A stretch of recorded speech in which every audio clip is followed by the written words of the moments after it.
Hi, and welcome to this video series on accountability. This first video focuses on accountability starting by looking in the mirror. You can't expect what you don't model. So let's be real, if your team isn't showing up the way that you want, the first place to look isn't at them, it's at you. Not because it's your fault, but because it's your influence. Accountability starts with leadership, and people don't follow instructions, so they follow examples. Gruntner and Whitaker talked about the culture of any organization is shaped by the worst behavior that the leader is willing to tolerate.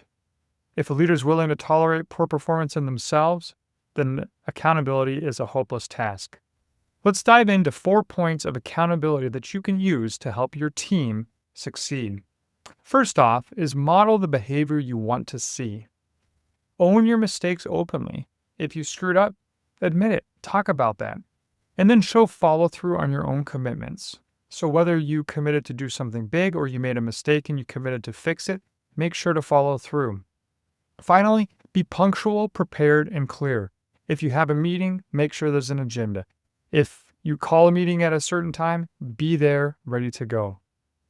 Second, communicate your own standards for yourself. Let the team hear you articulate what accountability means to you. Share a specific example of a standard you hold yourself to. So, for instance, if one of your examples is, I will make sure that every meeting has an agenda, don't show up to a meeting without an agenda. It'd be better to delete that meeting off their calendar and say, hey, look, we don't have an agenda. I'm going to delete the meeting. Third step is invite feedback on your own accountability. Ask your team, is there anything that I've promised but haven't delivered? And show that you're open to being held accountable. It's so important here. If your teammates or your direct reports bring something up that you're not defensive and you just own your mistakes. Then finally, number 4 is set the tone for a culture of ownership. You can talk about accountability as a value, not as a punishment. There's no gotcha here. It's what value are folks bringing. And reinforce the idea that accountability equals trust. Trust that your direct reports can have in you as a leader, and also trust that you have in them in doing their work. So as a summary in this video, we reviewed 4 different things that you can do when you think about looking in the mirror to model accountability.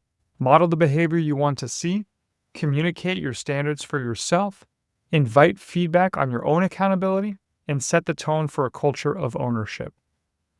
Now, your next step here as an action step is to identify one behavior that you will model more intentionally this week and tell your team why you're doing it and that you're doing it.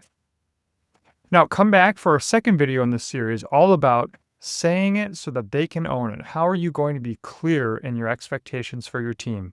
See you next time.